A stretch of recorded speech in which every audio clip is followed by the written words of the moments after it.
Hai, apa kabar anak-anak? Pada pertemuan kali ini, kita akan mempelajari materi tentang sistem imun.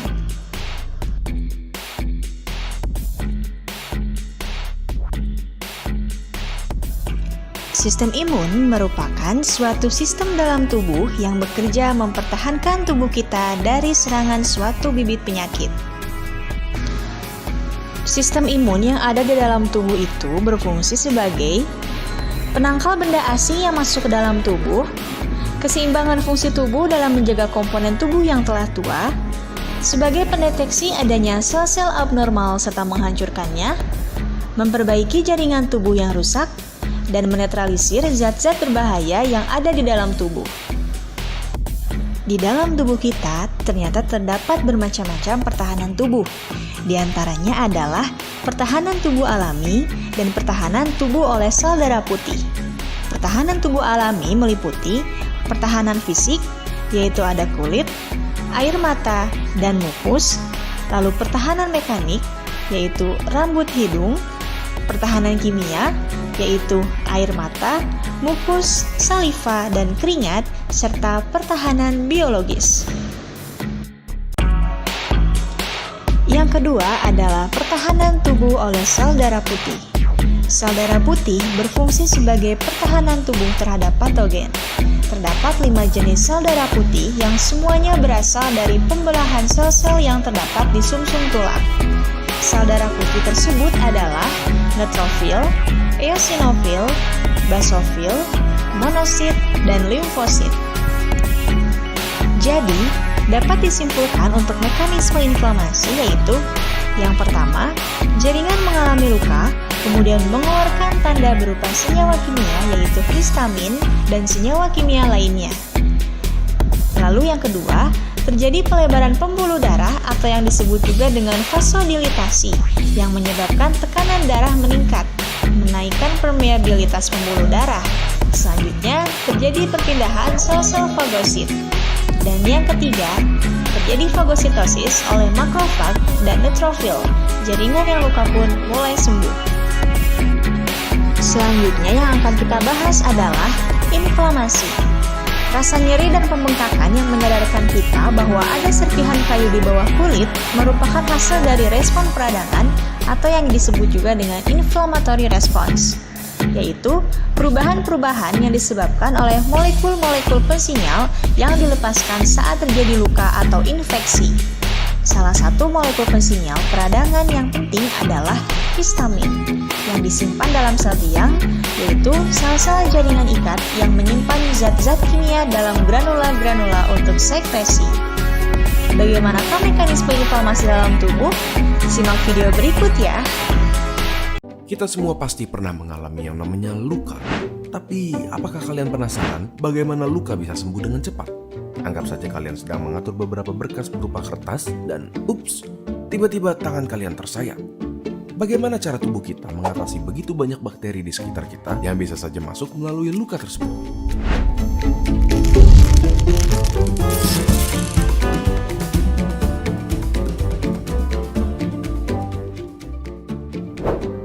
Tujuan dari sistem imun kita adalah memulai proses inflamasi supaya penjajah yang datang dapat diisolasikan atau dihancurkan, menyingkirkan puing-puing yang tersisa, dan proses penyembuhan dapat segera dimulai. Anggaplah suatu bakteri masuk ke tubuh kita melalui luka. Makrofag yang sudah siap di area tersebut akan mulai menelan bakteri-bakteri yang berusaha menyerang.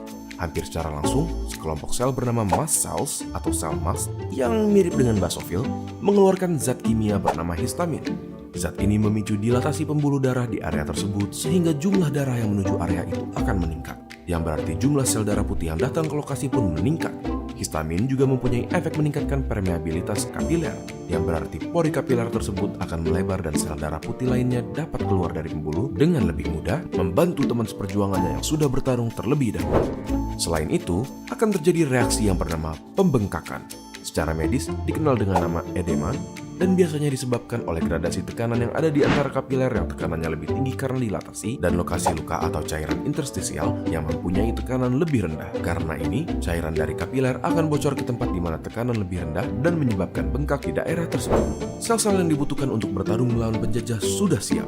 Barisan pertama berisi neutrofil yang membantu membunuh lawan.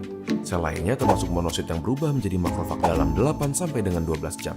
Neutrofil dan monosit akan membantu menghalangi infeksi dan bahkan jumlah neutrofil dapat menjadi 5 kali lipat dari jumlah normal dalam beberapa jam. Sekarang, di saat sel-sel yang bertarung telah mencapai lokasi luka, sel yang bertanggung jawab dalam menutup luka pun akan mulai bekerja. Ini termasuk faktor pembunuh. Pada dasarnya, setelah area luka yang didatangi bakteri dibersihkan oleh sel darah putih, yang harus dilakukan sisanya hanyalah regenerasi kulit dengan memperbaiki jaringan yang terluka. Terlihat sederhana dari luar, namun cukup kompleks, bukan? Bagaimana? Jadi, dapat disimpulkan untuk mekanisme inflamasi yaitu yang pertama, jaringan mengalami luka, kemudian mengeluarkan tanda berupa senyawa kimia yaitu histamin dan senyawa kimia lainnya. Lalu yang kedua, terjadi pelebaran pembuluh darah atau yang disebut juga dengan vasodilitasi yang menyebabkan tekanan darah meningkat, menaikkan permeabilitas pembuluh darah. Selanjutnya, terjadi perpindahan sel-sel fagosit. Dan yang ketiga, terjadi fagositosis oleh makrofag dan neutrofil. Jaringan yang luka pun mulai sembuh. Respon imun.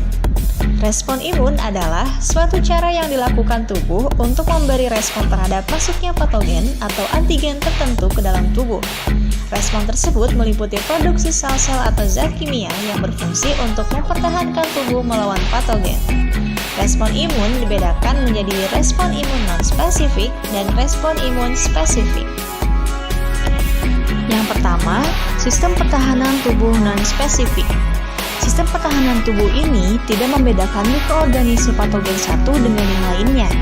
Sistem ini merupakan pertahanan pertama terhadap infeksi.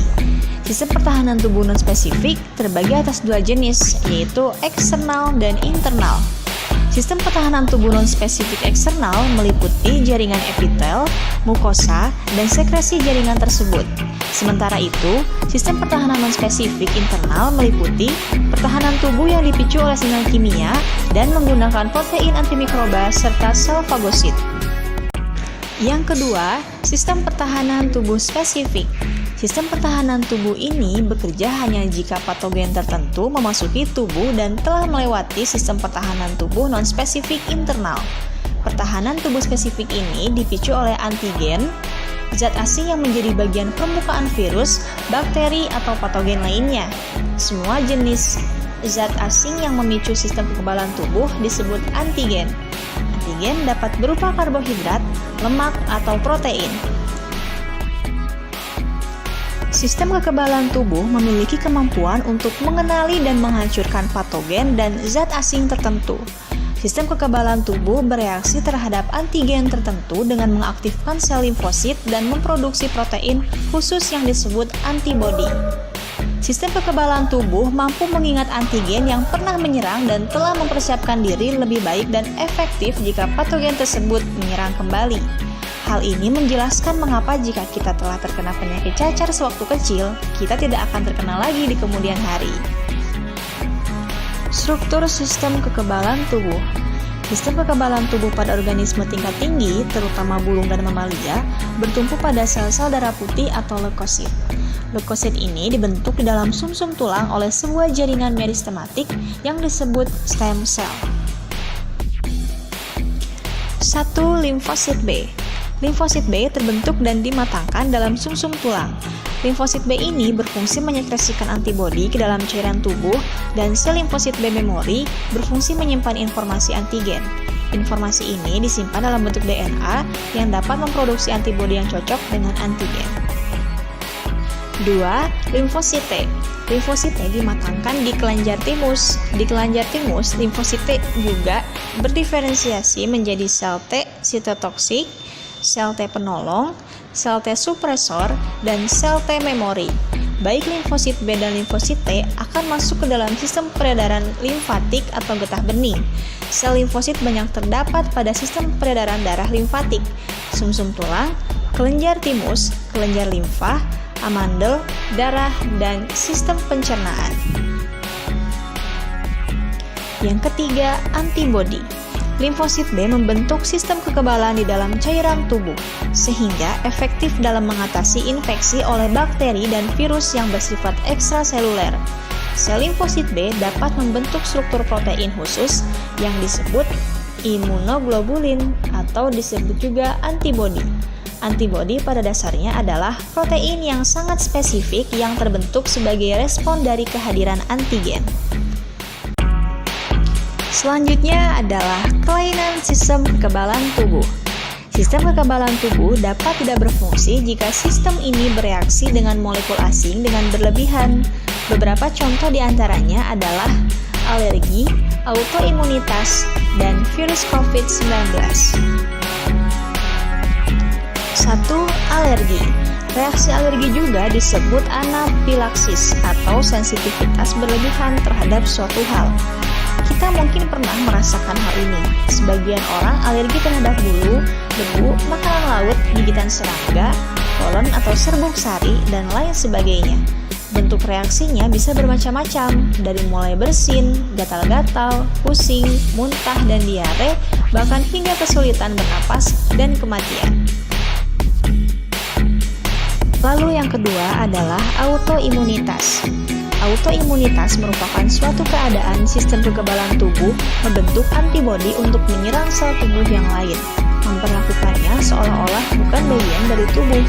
Kemungkinan penyebab abnormalitas ini bermacam-macam. Di antaranya adalah infeksi virus sebelum lahir yang menyerang sistem kekebalan tubuh, atau kemungkinan lainnya adalah ketidakmatangan atau imatur sel-sel yang memproses limfosite di kelenjar timus. Dan yang terakhir adalah COVID-19. Sudah hampir 2 tahun ini, negara Indonesia, bahkan dunia dihebohkan oleh satu virus yang cukup berbahaya, yaitu COVID-19. Merupakan jenis penyakit baru yang disebabkan oleh virus dari golongan coronavirus, yaitu SARS-CoV-2 yang juga sering disebut virus corona. Penyakit ini dapat menyebar melalui tetesan kecil dari hidung atau mulut pada saat batuk atau bersin. Droplet tersebut kemudian jatuh pada benda di sekitarnya.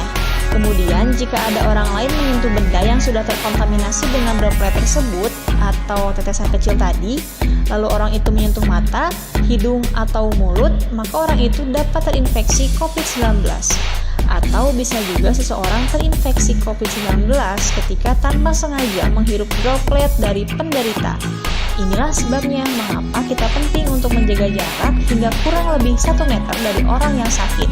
Sampai saat ini, para ahli masih terus melakukan penyelidikan untuk menentukan sumber virus, jenis paparan, dan cara penularannya. Nah, itu dia materi yang kita pelajari pada pertemuan kali ini. Semoga dapat kalian pahami dan ingat tetap jaga protokol kesehatan. Sampai berjumpa di pertemuan selanjutnya.